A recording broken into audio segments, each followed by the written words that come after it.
Halo, selamat berjumpa kembali dalam mata kuliah perencanaan dan pengendalian produksi.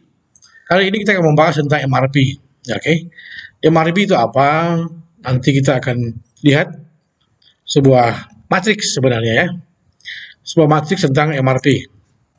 Kita lihat di sini, ini merupakan suatu matriks yang terdiri dari beberapa kolom dan baris ya. Artinya kita ingin mengetahui kapan kita akan memesan, kapan kita akan mengirim sesuai dengan permintaan yang ada. Oke, di sini kita ada terdiri dari beberapa bagian.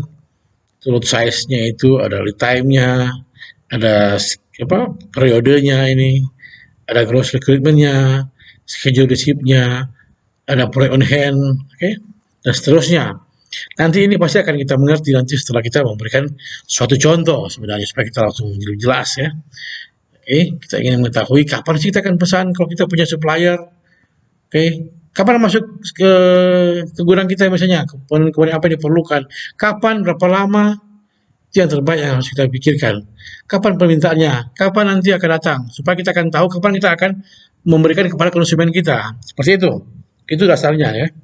Kalau kita ada sebagai seorang perakit atau seorang manufacturing komponen, contoh komponen sederhana ini kita lihat, ini terdiri dari beberapa bagian ya. Kita memerlukan K, harus membuat K itu terdiri dari M dan R. Artinya apa? Membuat K perlu M sebanyak 2 dan R sebanyak 1. Dia masing-masing ada punya lead time-nya masing-masing. Oke.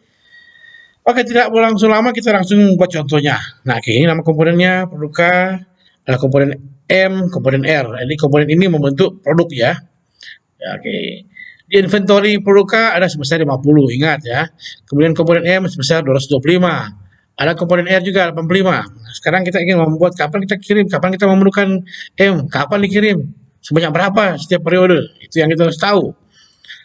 Nah, ini permintaan oleh customer sebesar 25, 15, 10 dan seterusnya setiap periode seperti ini. Ini periodenya ya, 1, 2, 3, 4, 5 sampai 8. Nah, itu permintaan.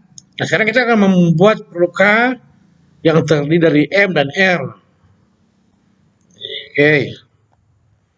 Nah, kita lihat ya, kita pengertian, ada not. Tadi kan sudah ada permintaan 25, 15, dan seterusnya. Oke, sekarang di tangan kita sekarang ada sebesar 85. Kita lihat ya, 50 sorry, 50. Kemudian permintaannya ada sebanyak 25. Sehingga di tangan kita sebenarnya sisa 25. Kemudian di periode kedua ada 15. Nanti tinggal 10, tidak masalah.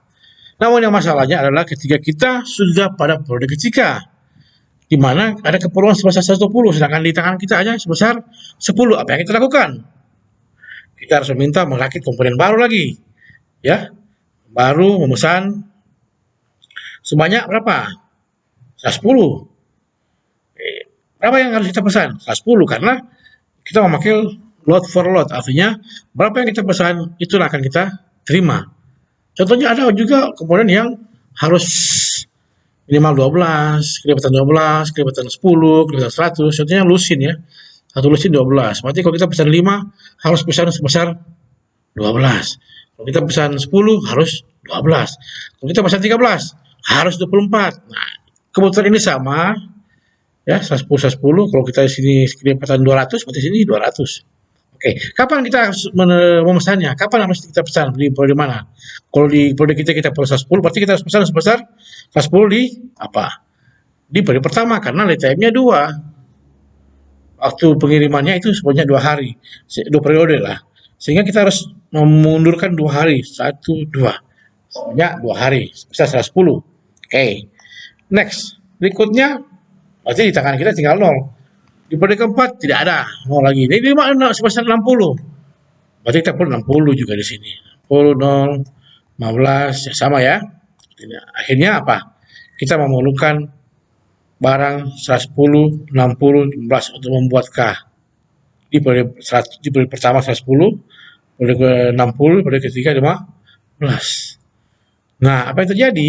Ingat, untuk membuat K kita harus memerlukan M sebesar 2. Sehingga harus dikalikan 2. Ini, ingat ini ya. Di periode pertama, periode ketiga, periode kelima. 110, 60, dan 15. Nah, ini berarti 210.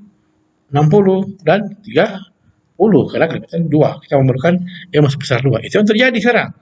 Nah, next.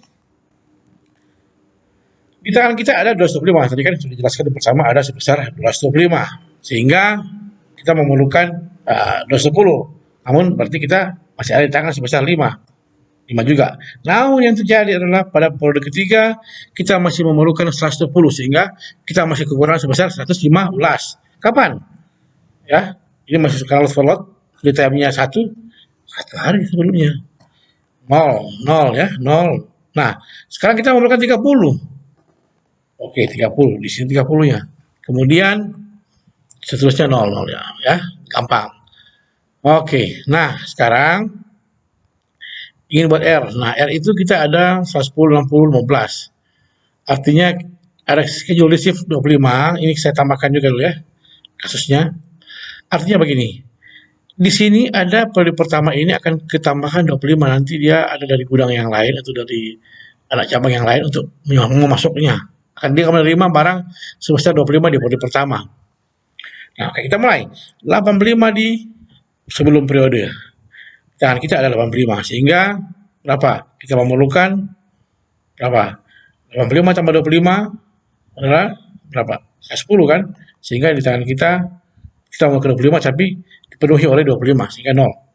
0 dan kita juga memerlukan juga 60 ya.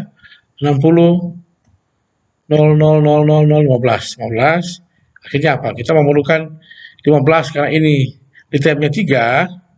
Ingat 1, 2, 3. Kemudian 3. Kita memerlukan 3. Kemudian 0, 0, dan seterusnya. Oke. Dari sini 0, kita memerlukan 60. Oke. 60 seterusnya. Sehingga kita memerlukan periode pertama sebesar K 150, periode kedua M sebesar 115. Oke, di periode kedua juga R sebesar 115, K 60, 4, di periode keempat M sebesar 30, di periode kelima K sebesar 15. Nah, itu kita memakai teknik processing lot for lot. Bagaimana kalau processing yang lain? Ada banyak processing yang lain. Artinya dia bukan mau lihat dari lot for lot, ada juga dia berdasarkan kuantiti yang terbaik, atau pakai EOKI, dan sebagainya. Ini ada konteks teknik processing yang kita gunakan adalah pendekatan EOKI, minimum cost per period, tapi itu memang kita sudah bahas sebelumnya, namun kita gunakan dalam sebuah MRP. Contoh di sini kita lihat, ada biaya simpan, ada biaya setup, di time. Kalau kita mau pakai sistem EOKI, maka yang terbaik adalah 74 sebenarnya. Setiap kita pesan itu harus berjumlah 74. Sehingga kita masuk saja ke 74 di sini. Artinya apa? Contoh, 35 berarti kita ada di 35, ada kebutuhan 35, 0 kan? Pada kedua ada 30. Oke? Ada kebutuhan 30, kita pesan berapa? Ada 30, 74. 74 di periode yang sama. Karena kita lihat di sini ada kebutuhan 30, kita harus siapkan 74. Karena terbaik ada 74. Nah, berarti bisa 44 di sini karena dipakai 30. Oke, sampai 4 kan? Kemudian berarti 44, 40 sisa 4. Oke. 0, 4 juga. Sekarang ada 10. Dia perlu berapa? 164 sampai 74. Berarti ada di tangan saya 4. Berarti saya perlu sisa 68 gitu ya. Seterusnya ada 40, berarti sisa 28. Masih ada perlu 30. Wah, sisa 2 sebenarnya. Tapi karena di sini oke 74, saya bisa 74. Sehingga sisa tangan saya 72. 0, tidak masalah. Di sini 30, berarti saya sisa di tangan saya 42.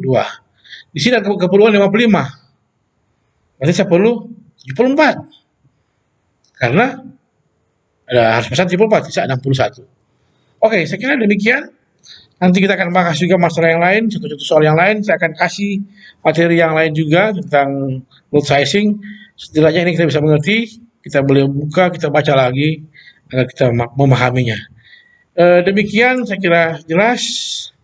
Saya ucapkan banyak terima kasih atas pertemuan hari ini.